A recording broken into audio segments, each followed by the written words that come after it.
Hello and welcome to everyone in my YouTube channel. मैं हूं आपका अपना शेखर। अभी आप जिस मंदिर को देख रहे हैं वह बिरला मंदिर है। यह मध्य प्रदेश उज्जैन नागदा रेलवे स्टेशन के बगल में स्थित है। अगर आप यहां अपनी फैमिली के साथ टू व्हीलर से आ रहे हो या फोर व्हीलर से आ रहे हो तो उसके लिए यहां एक बड़ा से स्पेसफुल पार्किंग भी आपको मिलेगा। यहां अगर आप अपनी फैमिली के साथ आ रहे हो तो उसके लिए यह काफ़ी पीसफुल प्लेस रहेगा। अभी आप यहां आकर नेचर को भी एक्सपीरियंस कर सकते हो। यह उतना फेमस मंदिर तो नहीं है बट नागदा के बिजनेस डेवलपमेंट से जुड़ा होने के कारण एक इम्पोर्टेंट और धार्मिक प्लेस बन गया है। और तो और यह यहाँ के अंडररेटेड प्लेसों में से एक है। अगर आप यहाँ आ रहे हो तो आपको यहाँ पर काफ़ी नई नई चीज़ें एक्सपीरियंस करने को मिलेंगी। जैसे आप यहाँ आकर गार्डनिंग सीख सकते हो। अब मीन्स कहने का मतलब है कि आप रास्तों के दोनों साइड में देखो छोटे छोटे पेड़ों को किस तरीके से लगाया गया है, फूल को कितने अच्छे तरीके से सजा कर रखा गया है। आप ध्यान से देखो और पेड़ों को भी सीक्वेंस में लगाया गया। अभी आप ध्यान से देखो एक अच्छा सा स्ट्रक्चर आपको सामने से दिख रहा है। वो स्ट्रक्चर को भी कितने अच्छे तरीके से दर्शाया गया है आप देख सकते हो। यह स्ट्रक्चर एक्चुअली यहाँ पर एक फाउंटेन है और फाउंटेन के चारों साइड पे बहुत अच्छे तरीके से पेड़ लगे हुए हैं और उन पेड़ों के नीचे बैठने के लिए काफ़ी अच्छे तरीके से वहाँ पर सीट्स भी बनाए गए हैं। और आप ध्यान से देखो तो यहाँ फाउंटेन को भी बहुत क्लियर रखा गया है। साफ सफाई का भी बहुत अच्छे से ध्यान रखा गया है। अभी आप ध्यान से देखो तो पेड़ों के बीच से आपको एक भव्य सा मंदिर देखने को मिलेगा।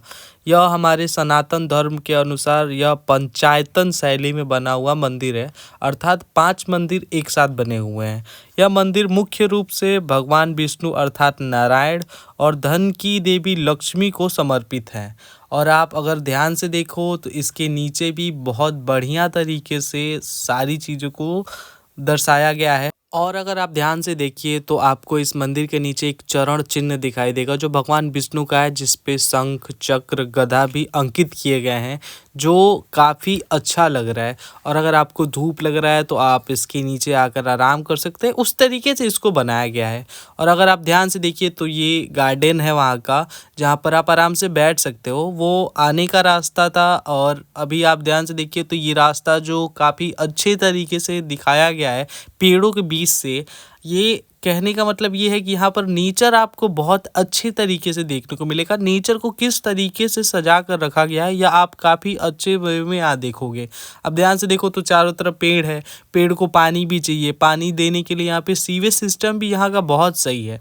और मतलब सारी चीज़ों को आप आराम से सिंचाई भी कर सकते हो और एक अच्छे वे में सारी चीज़ों को एक अच्छे तरीके में यहाँ पर सजा कर रखा गया जो काफ़ी खूबसूरत लग रहा है। ये दूसरा रास्ता है मंदिर की तरफ आने का। और अभी आप ध्यान से देखो तो ये मंदिर है, ये मंदिर के पीछे का हिस्सा है और आगे से भी हिस्सा है, तो उधर से भी एक सीढ़ी है ऊपर जाने के लिए। तो आइए अब हम चलते हैं मंदिर के ऊपर। ऐसा भी माना जाता है कि यह जगह महाभारत काल से जुड़ा हुआ है। यहाँ राजा जन्मेजय ने नागों के यज्ञ का आयोजन किया था। मीन्स ये काफ़ी पुरानी जगह है। आप ध्यान लगाइए तो देखिए यहाँ का इतिहास बहुत पुराना है। मीन्स इस जगह का पूरा इतिहास बहुत ही पुराना है। जैसे कि अभी आप देख सकते हो कि बहुत ज़्यादा धूप है और मेरे पैर बहुत जल रहे हैं गाइस, मतलब पूछो ही मत। अभी आप ध्यान से देखो तो इन मूर्तियों को, अगर आप इन मूर्तियों को देखोगे तो कितने अच्छे तरीके से इन मूर्तियों को इन दीवारों पे उकेरा गया है। ऐसा लग रहा है कि बाहर से इन मूर्तियों को लगाया गया है बट वैसा नहीं है। इन मूर्तियों को इन पत्थरों में ही उकेरा गया है। और आप ध्यान से देखो तो ये सीढ़ी ऊपर जा रही है, तो ये पताका बदलने के लिए सीढ़ी है।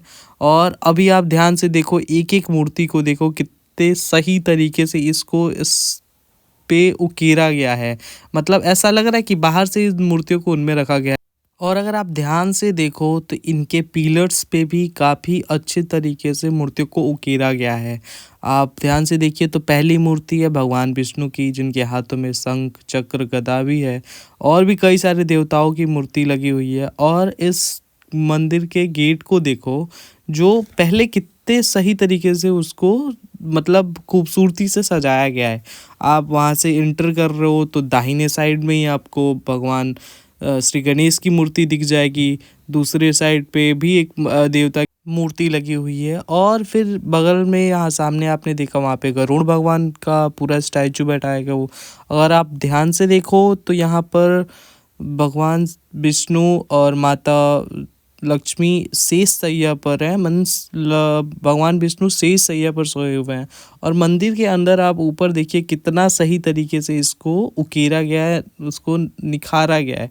अगर आप ध्यान से देख रहे हो तो मैं मंदिर पे पूछने गया था कि यह मंदिर कितना पुराना है, ताकि मुझे आइडिया कुछ नहीं था, बट उन्होंने कहा कि कैमरा बंद कर दो, ये मंदिर ज़्यादा पुराना नहीं है, यह मंदिर 20वीं शताब्दी में बनी हुई है और अभी ये 50-60 साल ही पुरानी है।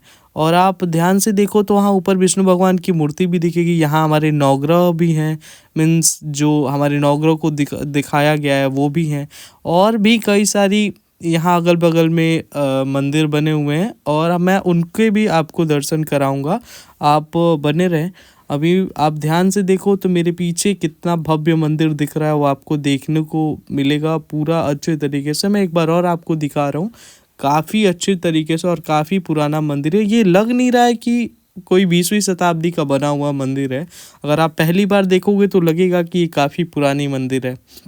और अभी आप बगल में देखो हमारे बाएं साइड पे, वहाँ पर एक मंदिर दिख रही है, सामने नंदी बैठे हुए हैं, अर्थात ये शिव भगवान का ही मंदिर है। और यहाँ पर उनके पूरे परिवार के साथ उनको दिखाया गया है, जैसे कि बगल में शिवलिंग है, उसके पीछे माँ पार्वती और गणेश जी हैं और बगल में कार्तिकेय हैं।